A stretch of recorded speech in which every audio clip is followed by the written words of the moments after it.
Hello everyone, and in this video I'm going to show you some new stuff that we added to Flip Liquid Resimulation in Phoenix. So I'm using version 4.41 nightly, and the nightly revision is 30810. So these changes, they are not in the official 441 builds. So if you want to try them out, you have to go to nightlies.chaosgroup.com and download the nightly build. And so when you're doing Flip Liquid Resimulation, you have to do something like this. So I will start with a tap water preset. I will decrease the grid resolution some, and I will also decrease the steps or frame so it runs quickly for the video.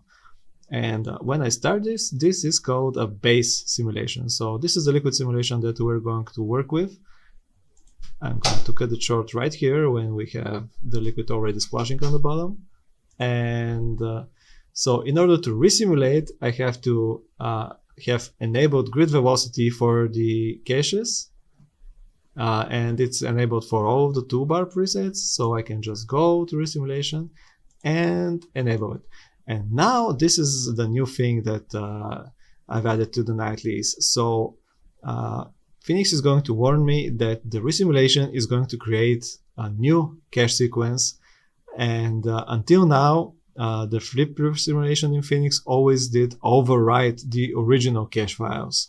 So now you can finally have a separate cache sequence for the resimulated files, just like the resimulation of fire and smoke. And so Phoenix tells me that the viewport is going to start showing the resimulated caches. So if I disable it, here is the base, here are the base files, and here is the resimulation, which is not yet resimulated. So I'm going to click start, and right here in the output, we can see that these resim caches start to appear, and these are the new resimulated cache files. So, for example, the need for resimulation is in order to quickly add or remove or modify secondary particles like foam or splashes or mist over the original liquid simulation. So the Flip Liquid particles and the liquid voxels, they will remain unchanged. They will do the exact same thing as before, but you can tweak and adjust the secondary particles, and resimulation is faster than the original simulation, especially when you have a lot of liquid particles. So for this example, I'm going to just enable some foam and start resimulating again. And here it is. So foam starts to get created, but it's way too much. So now I have like 500,000 of foam particles. So I'm going to decrease the foam amount a lot, and I'm going to keep the bird threshold the same so that foam appears in the same places as before, but it's just much less. So when I start the resimulation again, here it is. Now it's just a moderate amount of foam.